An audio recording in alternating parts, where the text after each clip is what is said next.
నమస్తే, నా పేరు రమేష్ కడారి, హైకోర్టు అడ్వకేట్, హైదరాబాద్, తెలంగాణ. భార్యకు మెయింటెనెన్స్ ఇవ్వకుండా ఉండుటకు భర్తలు వాడే టెక్నిక్స్ ఏమిటి? చాలామంది భార్యకు మెయింటెనెన్స్ ఇవ్వాల్సి వచ్చినప్పుడు భర్త ఆమెకు ఇవ్వకుండా ఉండడానికి చాలా టెక్నిక్స్ వాడుతూ ఉన్నారు. ఆ టెక్నిక్లు ఏంటో మనం ఈ వీడియో ద్వారా తెలుసుకుందాం.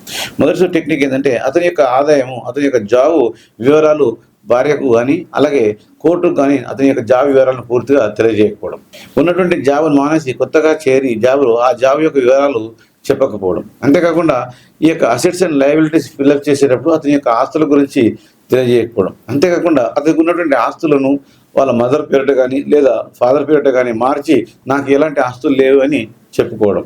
సో ఈ ఉన్నటువంటి ఏ రకమైనటువంటి అదనపు ఇన్కమ్స్ కూడా తన పేరిట లేవు అని తెలియజేసి తప్పించుకోవడం, ఉన్నటువంటి ఆదాయం బ్యాంకుల యొక్క అకౌంట్లను ఖాళీ చేసి ఇంకో కొత్తగా బ్యాంక్ అకౌంట్స్ తన పేరు కాకుండా బినామీ పేర్ల అకౌంట్స్ ఓపెన్ చేసుకొని చూపించడం. ఈ విధంగా భర్తలు వాడుకుని టెక్నిక్స్ ఈ యొక్క భార్యలను మోసం చేయాలని ప్లాన్ చేస్తూ ఉన్నారు. కాబట్టి ఎప్పుడైతే ఇట్లాంటి వస్తుందో మీరు మెయింటెనెన్స్ కేసులు తప్పించుకోకుండా ఉండడం కోసము భార్యలు చేయాల్సిన పరిస్థితి ఏంటంటే ఫస్ట్ మీ యొక్క హస్బెండ్ మీ యొక్క ఆదాయం ఏముందో దాన్ని బర్డెన్ ఆఫ్ ప్రూఫ్ అంటారు. ఆ బర్డెన్ ఆఫ్ ప్రూఫ్ను మీరే పూర్తి చూపించాల్సిన అవసరం ఉంటుంది, కోర్టుకు రుజువు చేయాల్సిన అవసరం ఉంటుంది.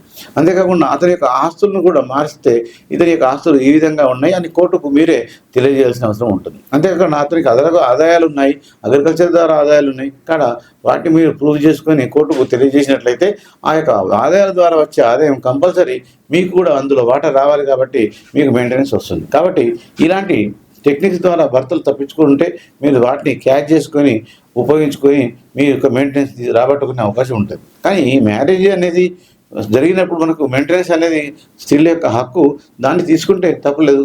దానికి అనుకూలంగా అతనికి ఆదాయం తీసుకోవడం అనేది మీ యొక్క హక్కు, మీ పిల్లలకు కూడా తీసుకోవాల్సిన హక్కు కూడా మీకు కలిగి ఉంటారు. సో ఇలాంటి చట్టపరమైన అవగాహన కోసం మా యొక్క ఛానల్ రెగ్యులర్గా చూడండి, సబ్స్క్రైబ్ చేయండి, షేర్ చేయండి, అందరికీ తెలియజేయండి. Thank you.